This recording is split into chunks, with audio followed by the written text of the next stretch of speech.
parce que léegi ñun ndogg dafa am suñu benn sœur mu ngi tudd Ngone tout à l'heure moo def benn genre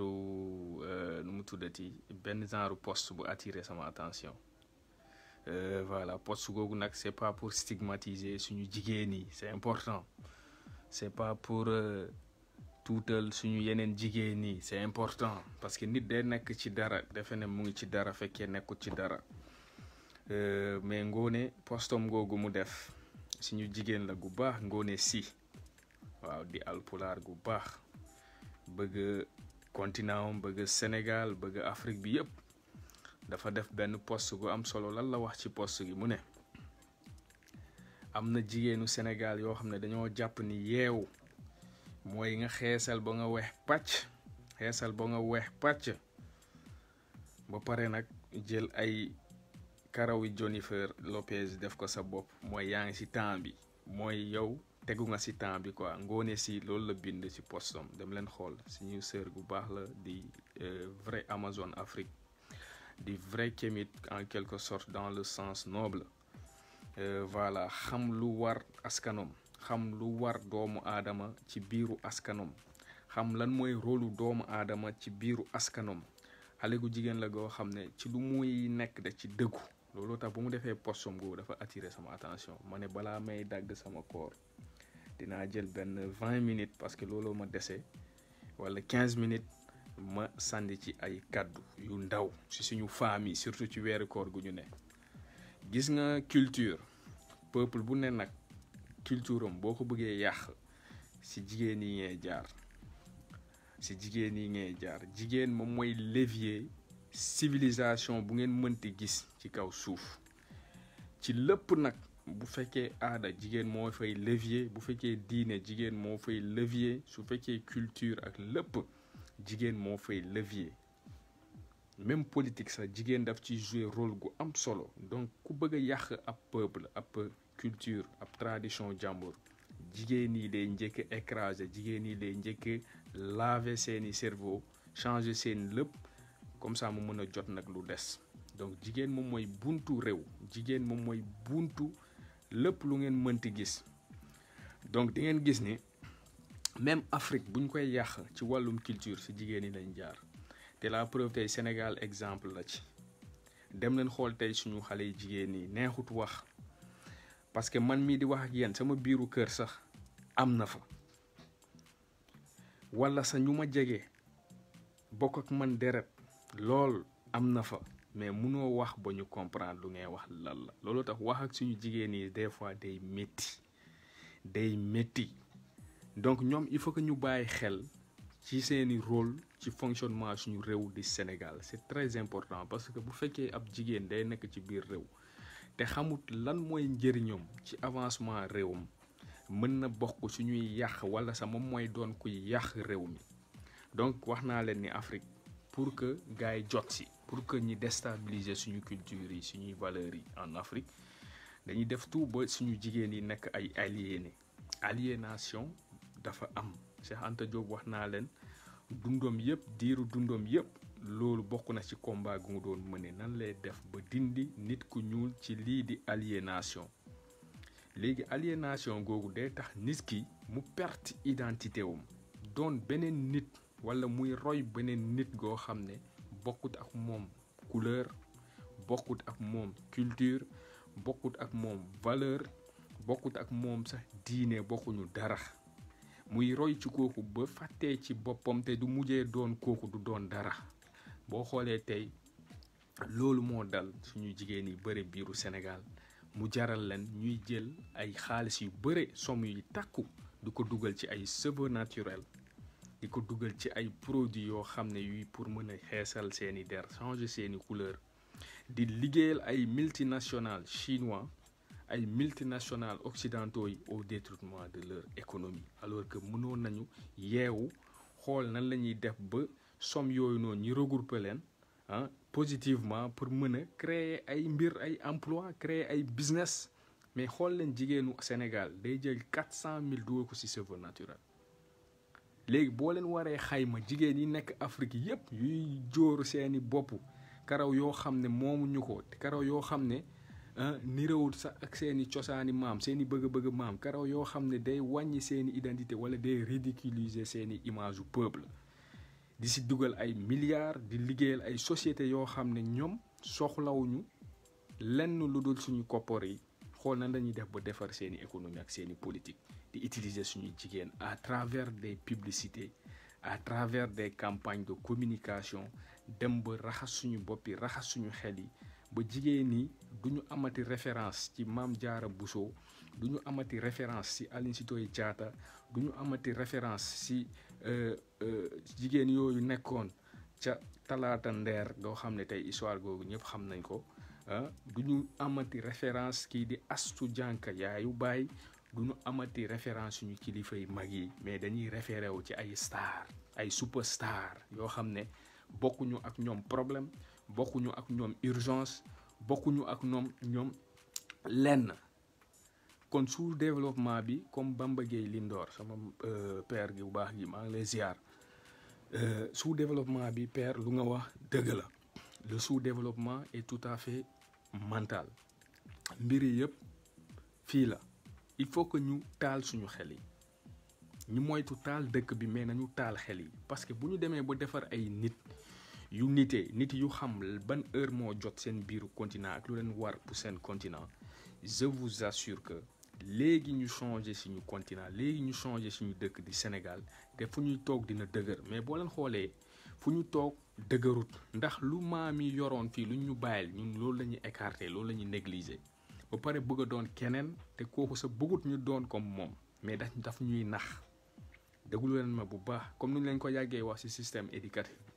bi noonu lañ leen waxee tamit ci suñu jigéen yi yoo xam ne ñu ngi perdre seeni identité ci ay style yoo xam ne c'est en vogue te yoo xam ne dara taxu leen jóg lu dul créer ay aliénés ay nit yoo xam ne dañuy bañ seen bopp mel ni ñu narcissique fekkee sax amuñu narcissisme lu tax ma ne amuñu narcissisme mooy koo xam ne dafa bëgg derom naturellement parce que narcissisme benn mythe lay évoqué ñu ngi koy wax le mythe de Narcique ab genre xale gu góor la goo xam ne gu rafet la dafa rafet ba c'est pas possible mu dem benn jour ci benn lac bu muy seggee ci lac bi pour wut ndox bu muy naan mu gis xar kanamam mu gis nu mu rafetee boobu moo nekkoon c'est la première fois bu muy gis boppam kon kooku beauté naturelle la yor loolu la ñuy wax narcissisme mooy narcique bu ma leen wax noonu bu mu gisee rafetaayam dafa sëgg jommi ba mu mujjee daanu ci biir lac bi mu lab dee bu mu fa deewee d'après mythe bi dafa am benn fleur bu rafet bu fa sax histoire googu gars yi nag di ko raconter des générations ay génération ba koo xam ne ku bëgg boppam sopp boppam loolu am na mu mel ni ku maniaque quoi pardon mel ni ku maniaque nii rek bëgg boppam loolu ñu ne ko ci narcissique donc loolu c'est dans le sens naturel parce que narcissique beauté naturelle la yoroon c'est-à-dire que boppam changé wu ci lenn nu ko yàlla bindee noonu la gisee boppam bëggee boppam noonu mais tey suñu femme yi koo si gis bëgg na mel ni naar wala ab tubaab xeeb na couleuram parce que la dafa am ay campagne de publicité yoo xam ne ñu ngi suñu biir continent depuis fort longtemps nag bu nasaraan gi ak naar gi pare pour tuutal ñu si la ñuy àndee loolu à travers une stratégie de communication en utilisant certains médias de masse xam nga di dugg ci suñu xeli doom yi di laver seeni cerveau gëmuloo leen ni ñoom duñu dara ba ñu xeeb seen bopp di doon nag ay aliénés ñi dem ba di dépenser ay millions ay milliards par an pour juste mën a changer seeni couleur xool leen ridicule googu noonu xool leen loolu lu mu doyee waar léegi nan la ñu mënee defaree Afrique ci situation gu mel nii nan la ñu mënee am Afrique gu bees bu fekkee africain bi moom derom bi ci boppam couleuru yaramam ci boppam xeeb na ko karawam yi xeeb na ko kàllaama gu muy waxee xeeb na ko culture am xeeb na ko tradition am léppam lu ko maamam bàyyil fii lépp mu ne baaxul table rase la fa def mu ne lépp baaxul nan la ñu mënee defaree Afrique bu baax Afrique bu bees ci situation yu mel noonu man question boobu laa leen di poser quoi parce que c'est extraordinaire muñ defar Afrique bu fekkee ñun gëmuñu suñu bopp gëmuñu suñu karaw gëmuñu suñu yére gëmuñu suñu aada gëmuñu suñu cosaan gëmuñu suñu dara amuñu référence ci suñu biiru continent ak suñu réew suñu référence yi lépp bitim réew la te wax ko africain jamono ji dafa métti parce que africain yi ñu bëre nangu ñu accepter dëgg nangu ñu accepter ni ñoom seeni maam yi am na lu ñu fi bàyyi loo xam ne c'est valeureux te sax nasaraan gi foofu la sukkandiku ba defar boppam bu mu defaree boppam nag ci loolu bu mu paree ci la ñu naxee mu ne ci lu ngeen nekk baaxul comme ni mu ko defee ci politique def ko ci lépp nag noonu lañ koy defee tamit ci seeni culture léegi nag culture dafa am solo ci doomu aadama culture mooy base doomu aadama culture mooy sookul doomu aadama say valeur traditionnelles yi intrinsèque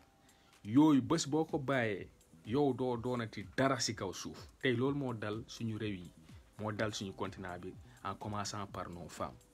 ñu ngi dépenser plus de 7 milliards wala 6 milliards d'après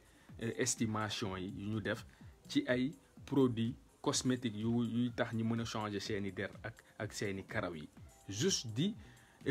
yokku économie multinationale yu mag yooyu yoo xam ne ci étranger lañ ne ñoom ñuy gën di yokku ci lépp di defar seeni askan ñun ñuy perdre suñu temps ci loo xam ne wax dëgg yàlla daf ñu ko may mais ñun ñoo ko xamul Cheikh Anta Diop da ko ci wax ba sonn gëm leen seeni der résistance bala der gu ñuul am xool leen lii gëm leen seeni der gëm leen seeni culture résistance bala der gu ñuul am amut benn der ci kaw suuf bu am résistance bi dem leen ngeen def recherche ngeen laaj lan mooy mélanine ak njëriñ bu mu am ci wérgu yaram doomu aadama dem leen ngeen def ay recherche suñu jigéen yi laay waxal ak yeneen góor yi di xeesal ngeen laaj mélanine bu nekk ci der gi nit ku ñuul ban njëriñ la am ci wérgu yaram parce que boo ko xamoon rek doo laal sa mélanine googu parce que yàlla du defantu yàlla peuple bu ne lu mu ko jox looloo baax ci moom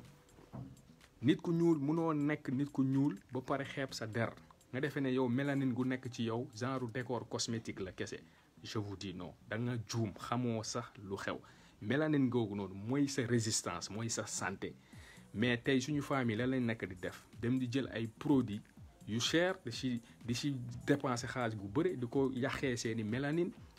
dem ba ñoom tey duñu xam lu ñu nirool koo ci gis mu ngi mel ni bukki bu ñu demee ba màgget seen yaram bi yëpp yàqu ñeneen yi doo xam ay cicatrices lañu yor dañu dem ba seen yaram bi verte yàqu doy waar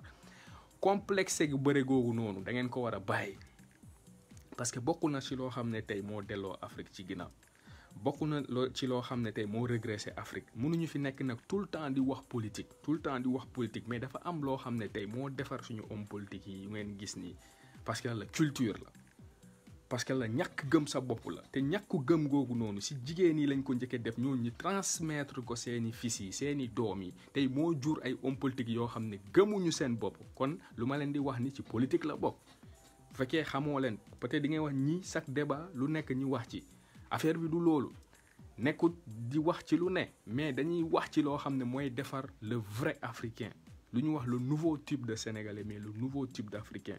il faut que ngeen dellu ci seeni maam yi seen identité ci nu ñu meloon ci lu bëre nag même bu fekkee da ngeen di conserver seen diine yoo xam ne c'est universel diine yoo xam ne yàlla dafa wàccee pour ñëpp àdduna bi yëpp comme diine l'islam ak christianisme mais néanmoins dafa am lu seen maam yi bàyyi fii loo xam ne diine bu mu ñëwee sax da ko fa bàyyi da ngeen ko war a préserver ay acquis yu am solo la te loolu la nasaraan gi nekk di yàq tey loolu la nasaraan gi dem di def tout pour yàq ko parce que dafa xam ni bés ba ngeen comprendre loolu bés ba ngeen xamee mbir yi nu muy demee jour boobu ngeen di libérer seen bopp loolu nag la bëggut ngeen comprendre Cheikh Anta Diop xeex ko à cause de loolu parce que loolu doon défendre parce que dafa bëgg ngeen jeew d'abord ngeen dellu ci seen bopp ñi ne boo xamul foo jëm dellul foo jógee boo leen xamul ku ngeen doon balaa ngeen di dooni keneen dellu leen ci lu ngeen doonoon mooy seen maam yi lu ñu doonoon ci ay valeur gëm gu ñu gëmoon seen bopp ak seeni tradition yoo xam ne diine yooyu bu ñu yegsee dañ leen fi bàyyi dem leen laaj kilifa diine yu fa nekk yépp ñu expliquer leen tey nag jaar nañu ci suñu jigéen yi suñu amazones yi waroon a nekk suñuy jàmbaar transporter ay culture dugal ko suñu biiru continent di leen jox ay xeex yoo xam ne nekkuñu à jour pour suñu continent parce que jigéen nit ku ñuul dans le passé toujours su wetu góor gi la nekkoon di dimbale góor gi di ko accompagner ñu doon benn waxuñu ngeen des sax si ginnaaw mais si wetu góor gi ngeen nekk ngeen ànd ak moom ngeen bokk ci lu war a changer seeni réew ak seeni continent mais tey am na suñu jigéen yu bëre yoo xam ne tey sas nañ leen ay façon sas nañ leen ay xeex yoo xam ne moomuñu ko te xamuñu ko te ñu ngi siy perdre seeni temps te du mas a sotti parce que dañ ciy perdre seen temps le fait que ñu siy perdre seen temps ñun ñooy régresser ñun ñooy dellu gannaaw parce que Afrique dafa soxla ay amazonam Afrique dafa soxla ay jigéenam Sénégal it dafa soxla ay doomam yu jigéen ay jàmbaaram yu jigéen yoo xam ne yu mel ni jigéen talaata ndeer te jigéen talaata ndeer d'abord balaa nga koy roy Aline Sitoé Diatta balaa nga koy roy Astou Diankha balaa nga koy roy Maam Jaara Bousso balaa nga koy roy ci diine njëkk ko roy ci bëgg deram njëkk ko roy ci bëgg bu mu bëgg ñi ñoom yi ak seeni couleur loolu moo am solo donc suñu jigéen yi nañu bàyyi xel bu baax a baax ci processus de changement gu ñu ne ndax bokk nañu si ñu nekk di yàq mbir yi bokk nañu si ñu nekk di delloo mbir yi gannaaw am na ñoo xam ne nag neexul nga toog fi di wax ak ñoom wax naa leen man mi di wax ak yéen sama biiru famille am na ñu mel noonu mais teewul lu ma wax ni mënuñu ma ko tere parce que ñoom ñoo gën a xam lan mooy combat bi balaa may toog fi di ko wax seen dëgg il faut que ngeen bàyyi nekk ay nit yu narcissique nit ki nag du nekk sa assassin ba pare nga ëlbatiku du ko gën a bëgg sa bopp dafa am histoire goo xam ne dafa leer nañ bind yaa ngi foofu boo leen xamul dem leen gëstu ñu wax leen histoire gi dafa leer nañ dem leen xool seen maam yi ci lu ñu nekkoon ngeen xool gars yi nu ñu doon def ak seeni maam yi léegi ku doon toroxal sa maam tey yow nga ñëw nga ne couleur am nga gën a soxla sa bos karawam yi moo gën sa bos léppam moo gën sa bos culture am a gën sa bos yow sa maam yi lu ñu fi bàyyi yëpp nga ne baaxul te ku la wax ni ci lu nga nekk non sens la nga ne ko da nga archaïque barbarisme dem leen jàng le concept du barbarisme dem leen jàng le concept du barbarisme tey yéen ñëpp ku dëkk ci ville ba day defe ne kooku moo civilisé et que ku dëkk village moom moo archaïque mais ñëw leen Europe ñu am xaalis ñuy civilisé dëgg du ñu dëkk ville ba ñu ngi dëkk ci campagne bi kon ñoom wane nañu dans le sens noble que barbarisme ak yeewu nekku ci colu nekku ci dëkk foo xam ne genre agglomération la ay industrie ñoo fa ne ay tali rafet wala yu mel noonu mais nekku ci di laal ay produits yoo xam ne day changer sa couleur wala di jël ay karaw Jennifer Lopez nga koy teg sa bopp bëgg a mel ni superstar fekkee yeggoo fa alors que waroon nga ma di gëni naturel jigéen da ngay naturel bu ngeen demee nag ba xamatu leen yéen ay ñan si ngeen perte seeni identité te ku ngeen bëgg a doon doo leen ko musa doon ala kulli aal ndax kooku yàlla da ko bind mu gëm ci lu mu ne nekk ci yow nag jigéenu Sénégal jigéenu Afrique nga ne yow doo gëm sa der doo gëm sa couleur ñi ne la lu nga mel ni moo baax yaa ngi si temps bi dama ne yow temps bi dala bàyyi da nga rër ci rër dëgg nga ne tey loolu moo dal suñu jigéen yi bëre donc bu ñu bëggee defar Afrique bëgg a defar Sénégal faaw ñu wax ak suñu femme yooyu faaw ñu wax ak suñu jigéen yooyu faaw ñu jéem a ubbi seeni xel faaw ñu jéem a taal seeni xel ñoom ak yeneen góor yi yoo xam ne ngir nekk ay nit yu mañak fàttee seeni jamono maam ñàkk xam seeni bopp ñi ngi nekk ci ay affaires yu inutile yoo xam ne tey dañ ciy dépenser ay dépenses yu inutile pour développer pour gonfler économie yeneen réew yi comme chinois yi asiatiques yi ñoom ñoo xam ne ñoo fi gën a garaaw léegi ci defar ay produits ci wàllum xeesal ak entre autres defar ay cheveux naturels entre autres ñun ñu siy perdre suñu temps pour un rien du tout alors que xool leen sama der man di wax ak yéen nu mu mel ñoom dañ ñuy ñeex man chaque fois ma dox fii ñu ne ma sa teint bi dafa rafet ay sangam nangam sangam chaque fois te ñu ma koy wax du ay nit yu ñuul ay nit yu weex ma koy wax ñoo xam ne yu honnête ñoo ma koy wax mais am na tamit ñu may laaj lu tax seen femme yi di jël ay karaw di ko poosé seeni bopp alors que yàlla may na leen ay karaw mooy lu ñu wax cheveux crépus karaw gu rafet la goo xam ne dafa am histoire te nañ leen wax lu tax tey gars yi indi leen produit yi ça date pas d'aujourd'hui ça date de très très très longtemps produit défrisage yi ngeen indil pour boo leen ko defee seen karaw yi liis mel ni karaw nasaraan dinaa leen wax tey lu tax sama waay téye leen sama gars yi ñu dem partager leen comme ça suñu sœurs yi suñu femmes yi ñu mën si jot dinaa leen wax lu tax nan la ñuy def ba gën ci complexe gi ak naka la ñu mënee defar Afrique te lii ci lu yàq Afrique ci la bokk. dinaa leen expliquer lépp ci temps gu gàtt nag desee na ma benn 4 minutes d'abord dama leen di wax jamono esclavage colon gi kii bi kay esclavage yi si kay ñoom mi yoroon industrie googu noonu entreprise googu bu ñu jàppee suñuy maam yi yu jigéen yu rafet yooyu yoo xam ne wax dëgg yàlla da leen defar xam nga lu ñuy wax taay Coca Cola affaire yooyu ñu rafet jamono yooyu xam nga nan la ñuy def dañoo gis seen jigéen yi dañoo gis ni seen góor yi dañoo bëgg femmes yooyu trop te dañoo gis ni femmes yooyu dañuy attirer seeni góor yi seen gis dañoo gis ni suñu maam yi jamono yooyu seen karaw yi nu mu mel parce que dañ ko gis nga afro yu ngeen di gis tey femmes yi am na ñu leen di jéem a roy ci loolu sax y a beaucoup de femmes panafricaines yoo xam ne c'est des vraies amazones de l'Afrique ñoo xam ne dañuy jéem a roy seen maam yooyu c'est-à-dire que dañuy am benn genre ay coiffure yàlla seen maam yi doon def dafa doon attirer esclavage si ba seeni jabar yi di si fiir léegi seen jabar yi fiir googu noonu début bi lu ñu njëkkee imposer suñu maam yi mooy nañu jël ay fulaar pour ñu takk seeni bopp yi suñu maam yi commencé def loolu mais suñu maam bu ñu jëlee ay fulaar xam nga nit ku ñuul artiste la dafa bëri inspiration dañu jël fulaar bi defar ko ay nœud yu nice seen jëkkër yi nag gëni daanu nag leer gëni daanu ay leer femmes yi comme ñoom ay multimilliardaires la ñoo jamono yooyu gars yi yoroon esclavage bi ak plantation yi seen femmes yi nag toog réfléchir ñi ne suñu góor yi dëgg-dëgg ñu ngi yoot di dem di tëddee ak esclave yi parce que ñooñu dañ leen di attirer ak seen style seen karaw yi ak nu ñuy soloo affaire yooyu surtout seen karaw yi nu ñu koy defee ñu ne te jox nañ leen ay fulaar mais taxul dañu jël seen fulaar am nu ñu ko defee te loolu ba toujours day attirer suñu jëkkër yi ñuy former seeni kuréel gu mag am benn jigéen goo xam ne moo ci ëpp xaalis ñu waxtaan ñu ne il faut que ñu créer dara créer ay produits yoo xam ne buñ ko defaree tegal ko suñu jigéen yi comme ça buñ ko laalee affaire bi defar jox leen beneen façon karaw goo xam ne du doon seen karaw gu ñu indaale Afrique noonu la ñuy créer défrisage yi ngeen di gis ni xaw ma défrisage noonu lañ leen créer jox ko suñu femmes yi jamono yooyu yàgg na fekkee abolition de l'esclavage amul mooy première industrie défrisage goo xam ne dañ ko créer États-Unis jamono yooyu noonu seen gis ñu jox ko suñu femmes yooyu imposer leen ko ñu koy def seen karaw yi rey si seen bopp nag perte si seeni temps imposer leen ba yàq seeni karaw yi léegi ngay gis xam nga parce que yéen gis ngeen défrisage boo leen ko defee day dem ba yàq seeni karaw yi nii quoi da ngeen dem ba am ay chute de cheveux affaire yooyu noonu la ñuy def nag suñu maam yi def leen loolu jamono yooyu ñi gis ni industrie gi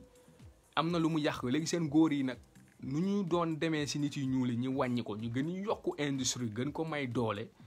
à travers des publicités yoo xam ne pour créer ay xel yu aliéné xel yu nëx wu gëm loolu ne seeni karaw yi baaxut boo leen bëggee am karaw yu mel ni ñun da ngeen di jël ci produit yi loolu moo continuer tey ba tey nii moo continuer ba tey pour wax leen ci gàttal il faut que ngeen yeew il faut que ngeen bàyyi seen temps gu ngeen di perdre ci ay produits yoo xam ne seen économie dëkk lay rey tey imagine leen femme africaine bu nekk temps bu muy perdre ci ay karaw yi muy alors que karité gaa ngi fii am na façon yoo xam ne suñu maam yi dañ ko doon def fekkee nasaraan musut xalaat sa nu muy créer produit pour defar ay karawam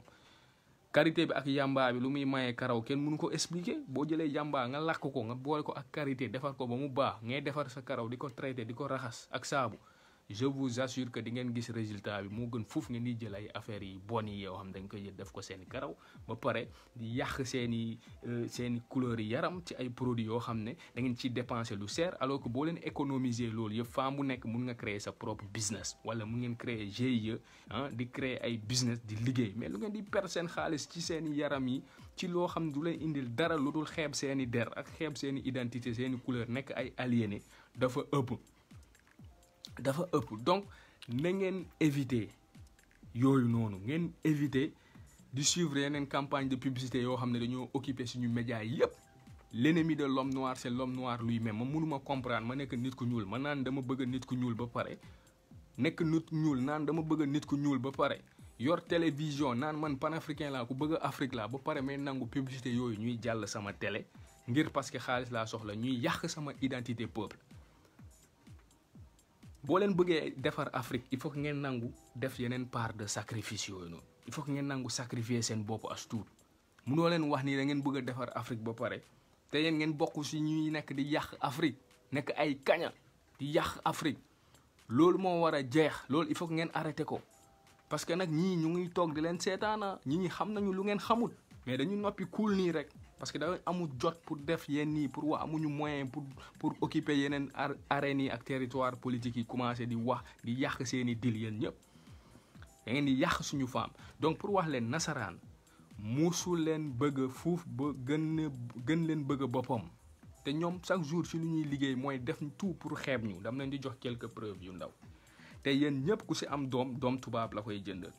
souvent da ngeen di def ay gestes yoo xam ne da ngeen gis di defe ne dafa anodin tey yéen ñëpp ku ci am doom tubaab la koy jënd mu ciy foo suñu marché yëpp ak ay poupée tubaab lañ mais dem leen laaj psychologue yi loolu lan lay jouer ci mentalité xale yi ay doom tubaab ngeen di jënd seen xale yi seen doom yi di ci foo xale bi au fur et à mesure muy foo ak poupée googu noonu yow relation googu contact googu sa doom ak poupée bi da nga koy xeeb mais lu am solo la contact gu am solo la parce que xale bi bu demee au fur et à mesure muy foo ak poupée bi day dem ba perte identité wum ci poupée googu day dem ba xeeb boppam gën a bëgg poupée bi te poupée bi gu weex la poupée yu weex ngeen di jox seen doom yi yëpp ay poupée yu weex la ñuy fooyee tey jeune Kemet yi loolu tax man même bu fekkee des fois duñu bokk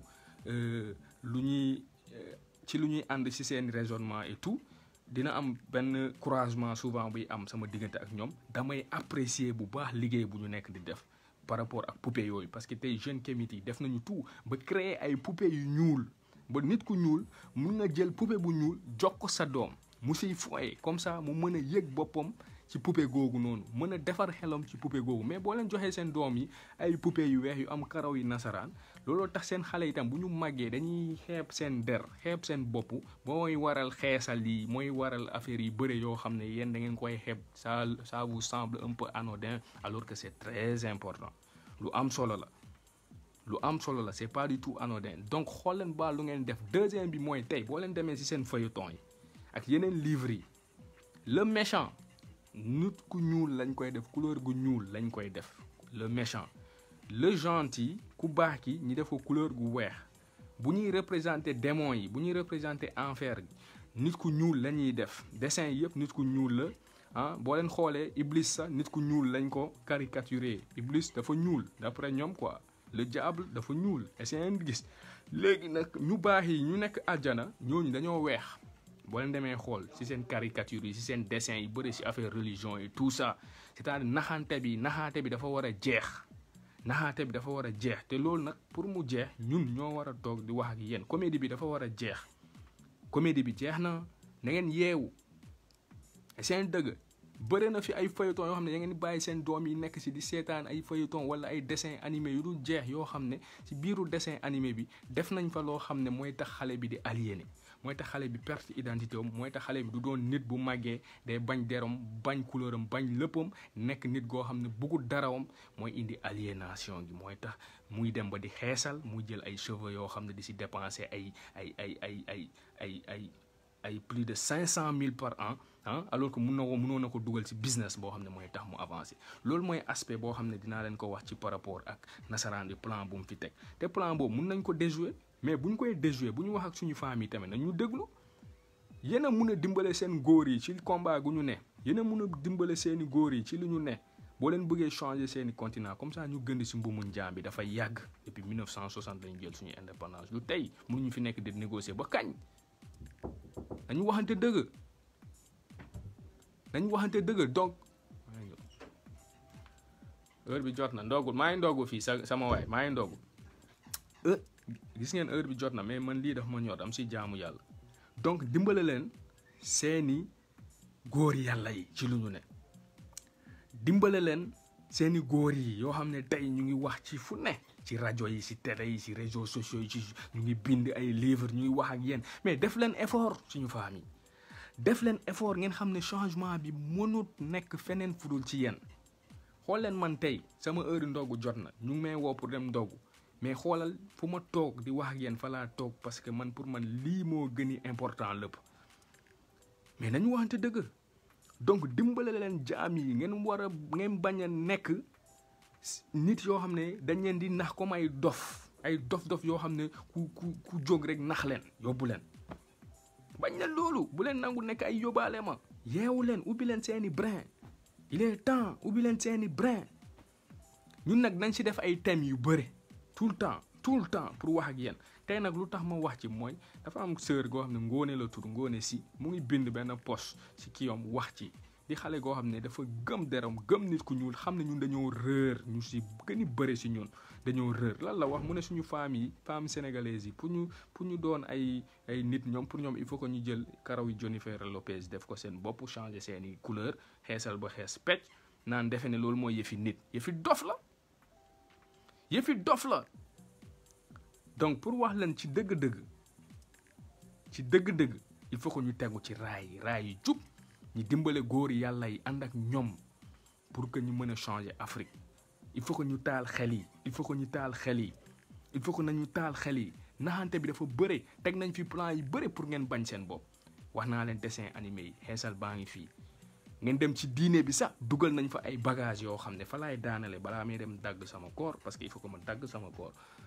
xaar leen ma sax ne quittez pas ma xëcc benn tàndarma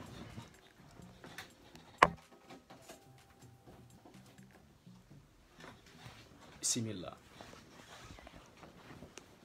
voilà léegi dagg naa sama koor comme ça ñu continuer wax après lekk moom weesuut sama gaay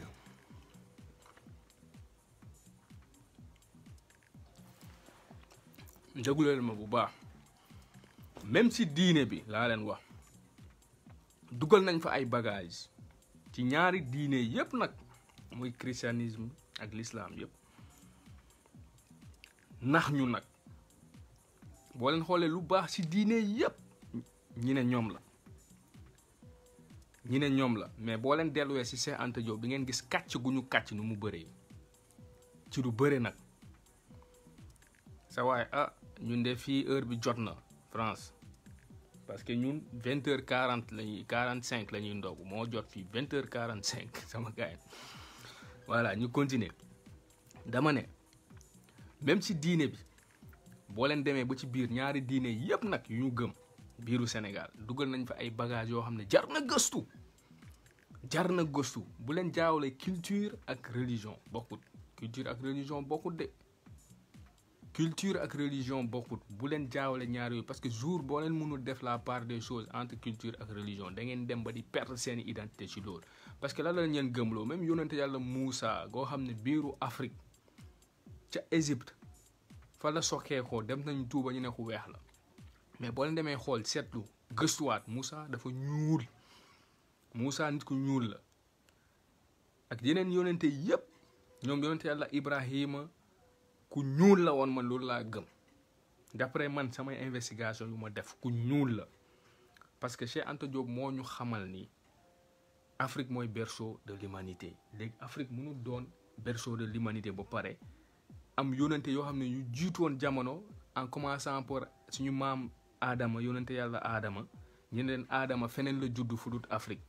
Afrique terre sainte la il faut ngeen xamu ko l'Afrique est une terre sainte ndax fa la Adama juddoo Adama fa la wàccee Afrique la wàccee Adama Afrique la wàccee c'est un dëgg mais loolu du ñeen ko mës a wax leneen lañ leen di jàngal boo leen demee seen livre yi ñuy partager seeni kër yi di def porte à porte di fa dugal ay livre yooyu doo leen fa gis nit ku ñuul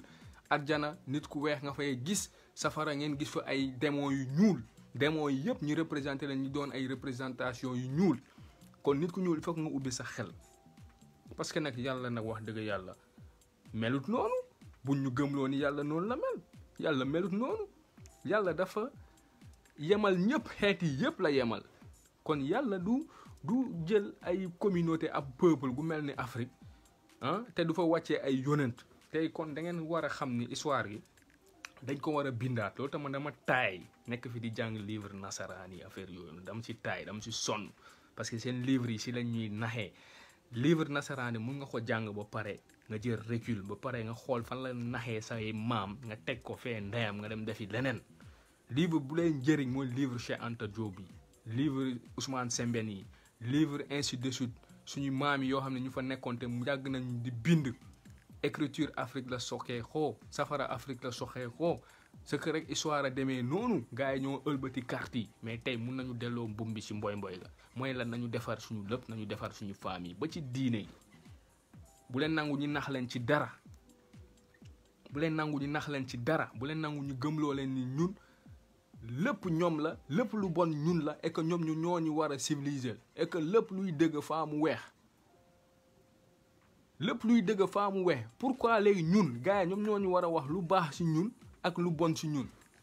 ak lu baax ci ñoom quoi ñun mënuñu xam lu baax ci ñun ñu def ko mënuñu xam lu bon ci ñun ñu def ko ñun mënuñu leen jox ay leçons de morale pourquoi tout le temps ñoom ñoo ñu war a jox ay leçons de morale heure yeewu dafa jot kon taal leen seen xel yi dimbale leen suñu jigéen yi nañu ubbi seeni gëttu xel yi ak seeni gëttu bët yi nañu ubbi seeni bëtu xol yi ñi xam ne ci noonu kese lañu mënee changer suñu continent man loolu laa am loo xam ne dinaa leen ko wax dinañ ci def ay thèmes wax ci ndax suñu famille ñu ngi dépenser ay millions par an ci ay cheveux naturels ak ay digu xeesal parce que dañu perdre seen identité xamuñu sa ban heure moo jot koo si gis mu def ne il faut que mu weex pecc pour mu charmer góor yi fekkee day nax boppam góor yi fii koo si gis jigéen du naturel la soxla koo si gis jigéen du naturel la ko gën a neex bu la takkoon ci xeesal balaa ngay magee dala naa ñuk mu dem takk xale bu ndaw parce que boo mageetee ab bukki ngeen nirool fu mu laal day xomaat mu dem takk xale bu ndaw nag nga toog fa di xonaat di mer alors que mënoon nga garder sa teint naturel bi sa couleur naturelle bi nga garder sa yaram gu naturel gi sa bopp ba si sa catu tànk yi sa catu baaraam yi mais loolu mooy dëgg Papo yow xam nga bu baax lu may wax Papo tey di nga topp xale bu weex pecc tooy nga ne booy bi weex na tooy na ay sangam nangam dafa mel nii mais gis nga boo leen demee ba 50 ans booy bi commencé furi commencé am ay sidit yu vert yu feeñ un peu partout booy xale bu ndaw ngay dem wër fee koo xam ne dafa naturel wala ab jigéen gu naturel ngay jël parce que góor ba kenn la Papo xam nga bu baax lu may wax nañu waxante dëgg xam nga bu baax lu may wax bro donc nañu jàpp racine bi defaraat ko parce que racine mooy defar ab garab te ñun suñu racine ñun africains yi suñu jigéen yi la ku bëgg a yàq culture ku bëgg a yàq ab peuple faaw nga jaar ci jigéen yi te ñun dañ ci jot lu des mooy ñu renverser tendance gi mooy ñu wax suñu jigéen yi yoon gu ñu jël du yoon gu baax ji baaxul nañu dellu gannaaw jël beneen yoon ñi nag nekkuñu ay nit yoo xam ne dañoo extrémiste boo leen ñu dégloo di ngeen xam ne xam-xam lañ leen di wax du extrémisme c'est-à-dire bañ yeneen xeeti wala ay racisme ñun doonuñu ko mais dañu bëgg ngeen préserver seeni acquis peuple yu fi développé yépp dañoo préserver seeni acquis dañoo préserver seeni identité nekk ci lu leen arrangé ba ñu xëy doon ay pays yu émergents pays développés sur tous les plans en commençant par les ressources humaines parce que ressources humaines de qualité xel yoo xam ne yu moom seen xel ñooñu ñooy defar seeni réew mais xel yoo xam ne bugguñu sax seeni couleur xel yoo xam ne bugguñu seeni dara seeni cosaan bugguñu ci lenn lu leen naar gi indil ak nasaraan gi rek lañu defeen dafa baax dama ne kon du ñu dem fenn man xool ma ab jullit la damay julli parce que dama xam ni diine l'islam pour ñun ñëpp la diine bu universel la comme christianisme et tout mais nag ku ci raxal lu bokkut ak diine gi dama koy xam ci samay recherche damay xam ne lii du diine l'islam lii ab naara ko ci dugal pour mën ñu dominer bëgg ñu nekk suñu buur ñu nekk ay jaamam te loolu moo fi war a jeex loolu moo ci war a jeex yow boo xasee bu am Cheikh Ahmadou Bamba Serigne Touba nga am Mame Baye nga am El Hadj Malick Sy nga am Seydina Limamou Laye wan leen ma ban dëkk fii ci àdduna bi ñoo am xutbu rabaani yu mel noonu fii wan leen ma yan dëkk ñoo am ay forgeron yu mel noonu wan leen ma amut benn peuple fii ci àdduna gi gu am ci 4 coins yëpp ay forgeron des âmes yu mel ni suñu forgeron yi juddu Sénégal bàyyi fa seen jaboot te ak seen famille religieuse léegi kan nga fi war a roy yow soxlawutuma man déglu leen ma expliquer leen benn affaire ne damay très clair gis nga man gannaaw diine bu ma bokkal ak naar yi ak Medina ak Makka Kaaba gi amul ma lenn lu ma sëkk ak ñoom du ma référé wu ci ñoom ci dara parce que dama xam ne lu ñu xam tey samay maam xam nañ ko te dañuy jaayante ak samay maam yi ci diine gi wala sama maam yi raw leen mais dem leen xool Mame Baye xool leen Mame Baye rek ñaata at la tukki fii ci àdduna gi def ay kéemtaan yu doy waar ba naar yi xam ne kii du seen morom mu toog ci ay conférence mu rendi leen ñoom ñëpp ci xam-xam. Al Azhar dem leen laaj bu mu demee foofu nit ku ñuul musu fa jiite mais bu Baye Niass paree bu mu yegg existé bu mu demee Al Azhar université boobu noonu dem leen laaj gars yi lu mu fa def am na ñu fa daanu alde am na ñu mu rey xexet ci xam-xam foofu noonu te jiite na jumaa jooju te mooy premier nit ku ñuul gu jiite Al Azhar ngeen am kooku biiru Sénégal est-ce que di ngeen dem di référé wu feneen bu mu demee Makka lu mu fa def ainsi de suite ñoom El Hadj kii Omar Foutiyou Tall bu ñu gënee biiru Sénégal dem Arabie Saoudite Makka lu ñu fa def yéen xanaa yéen jàngoo leen ko tey jamono dafa dox ñooñu bind fi ay téere bàyyi fi seen njaboot ci ñu gën a sell nag si ñoom roy leen si ñooñu ngeen gëm seen bopp gëm seen couleur gëm seen lépp ngeen defar seen réew man loolu laa gëm te loolu kese nag laay exiger bépp sénégalais léegi nii dañoo war a exigeant bàyyi leen dof-doflu bi munoo leen juddu ba dee nekk ci roy ci ay nit yéen menee yéen da ngeen tëlle ci lépp munut ne munoo leen nekk ci àdduna bi wala roy ay nit ci lépp ngeen bàyyi seen lépp bàyyi seeni culture bàyyi seen tradition bàyyi seeni jikko maam yu baax yi xeeb seeni der xeeb seeni lépp. am na ku ma wax ni yow souvent booy def live da ngay dem di ñëw da ngay répéter parce que am na ñuy dugg si te déglu ñoo lu njëkk loolu tam may répéter waat di pédagogie la sama fil de conduite xam naa ko mais il faut que ngeen xam benn affaire ñun lu ñu soxla si suñu live yi ñuy def nii du gis leen ma du wane suñu bopp mais dañu bëgg ay mentalité yu bees parce que man dama gëm ni mentalité yu bees yooyu ñooy defar nit gu bees mentalité yu bees yooyu ñooy defar yeneen nit yu bees nit yu bees yooyu ñooy defar suñu réew yi keneen du jógee feneen defar suñu réew yi bés bu ñu xamee loolu que il faut que ñu doon ay nit yu nitee nit yu gëm seen bopp am estime de soi-même wóolu seeni bopp wóolu seeni askan wóolu seeni maam yi lu ñu fa bàyyi ci xam-xam jour boobu la dañuy dominer aduna bi te kenn du taxaw suñu wet naan dee raj-rajee suñu kanam mais le fait que xamuñu ko ba tey alors que gars yi si ñun la ñuy rootee ci lépp ba suñuy ressources yi sax moom la ñuy defaree seeni réew yi ci lépp ñun ba tey ñu ñuy jiite mënuñu yee askan gi ci loolu ba pare ñoom ñuy wooye seen bopp ay savant ay intellectuel man loolu c'est très écœurant pour man mënuma ko supporter daf may métti tout le temps moo waral nag ñuy répéter parce que lu ñu jublu ci loolu mooy taal xel yi mentalité yu bees lañu soxla parce que munoo leen nekk foofu ngeen naan da ngeen di defaru saa yoo leen yeewoo seen benn sœur gàddu ay xeesal fee dem toog xam nga diw yaram bi yëpp ba ci lu gën a nëbbu ci jëmmam bëgg na loolu weex fàttee ni moom derom bi wérgu yaram la puissance la résistance la santé la fàttee ni moom derom bi jamaa la fàttee ni derom bi bokk na ci der yu gën ci der yi que dañ ngeen nekk di nax imagine la ngeen toog gis ko ci seen petite sœur yi seen cousines yi seen i bajeen yi gis ko seen yaay yi gis ko ci seen askan gi yëpp seen dëkkandoor yi te doo leen ci wax ñeneen yi di ci business nag ñu ne dañuy business quoi business nga ne da nga bëgg sa peuple soo bëggee sa peuple am na yoo xam ne doo ci dugg doo nekk média goo xam ne da nga def propagande pour ay diwu xeesal Paul Kagame lan la def Rwanda boutique yi ak industrie yëpp yuy defar xeesal la tëj ndeyam yëpp lépp la tëj ndeyam mu ne leen fii Afrique la boo juddee nga xeereer da ngay xeereer boo juddee nga xees da ngay xees boo juddee nga ñuul da ngay ñuul mais duñ fi jaay loo xam ne day tax nit ki xeeb boppam xeeb ñenn ñi looloo tax na boo leen demee seen biir di ngay gis ñenn ñi ngir xees rek dañuy rëy rëylu ci biir dëkk bi kon am na racisme bu exister suñu biir parce que lan la nasaraan bi yàq na suñu xel yi ba ku juddu Sénégal nga xaaw a xeereer wala xees la da ngay def ne yow yaa gën keneen gi ku ñuul ki man de kenn gënuma parce que xam naa sama der bi ban valeur la am te du ma nangu xuy jaay loolu sama kanam danga koy def ma kàjj la affaire bi loolu la ci xam-xam ci lépp donc dem nañu sax ba noot ñu ci lépp laa la wax nii ñun dem nañu sax boo nekkee jigéen ju xeesa ñu ne xale bi dafa waaye yow xale bi tooy na xeese booy ay sangam nangam mais ni ku ñuul ki du dara c'est-à-dire am na yeneen forme de communication yoo xam ne gars yi def nañ ko suñu biir réew juste day wane ni ñun gars yi dañ ñu nax bàyyi leen di jël ay lunettes yu ngeen moomu di ko sol bëgg ci gis doo leen gis dara ñun ak nasaraan yi bokkuñu ay myopie bokkuñu myopie man tout le temps dama koy wax bokkuñu myopie bokkuñu jàngoro bàyyi leen veeru nasaraan gi gu ngeen sol bàyyi leen veeru naar gi gu ngeen sol gëm leen seen bopp loolu mooy wax ji gëm leen seen bopp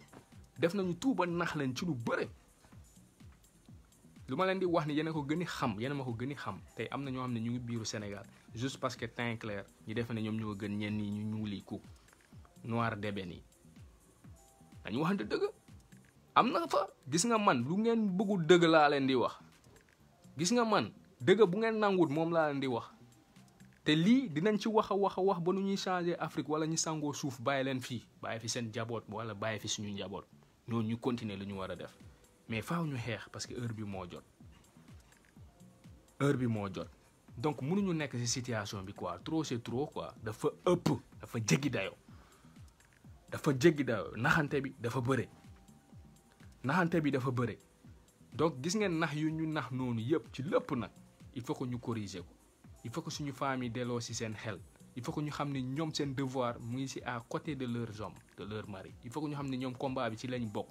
mais il faut que ñu gëm seen der d'abord il faut que ñu bàyyi xeesal bi il faut que ñu bàyyi seen xaalis bu ñuy yàq ci cheveux naturels yi il faut que ñu nitee parce que nitewuñu quoi il faut que ñu wax ko nekkuñu ay nit quoi nitewuñu et c'est révoltant man lu ma leen di wax ni am na ñu ma jege ñoo xam ne noonu la ñu mel kon su ma toogee fii di ko wax je suis bien placé di ko wax sans vergogne nag sama yoon nekku si parce que il faut que ñu waxante dëgg pour ñu évoluer duñ fi nekk nag tout le temps di wax masla gis nga masla gu bëri gi moo baaxul parce que duñu yóbbu fenn donc il est temps gëm leen ni bëri na ay yonent yoo xam ne ñu ngi leen di tudd ci alquran ak ci bible bi ay nit yi ñuul lañu woon mais gars yi def nañu tout ba falsifier leen tout parce que dañuy wax bëgg a gëmloo ni lépp lu baax lu weex la Papo maa ngi dem damay ndoggu ji Papo mission la ñu ne après nañ ci gën a waxtaan sama gars yi Papo wax na dëgg ndax biir tamit dafa am ak xom te boo gisul tan ñi woor dañ ci dëggu dañ ci bëgg a jaamu yàlla mais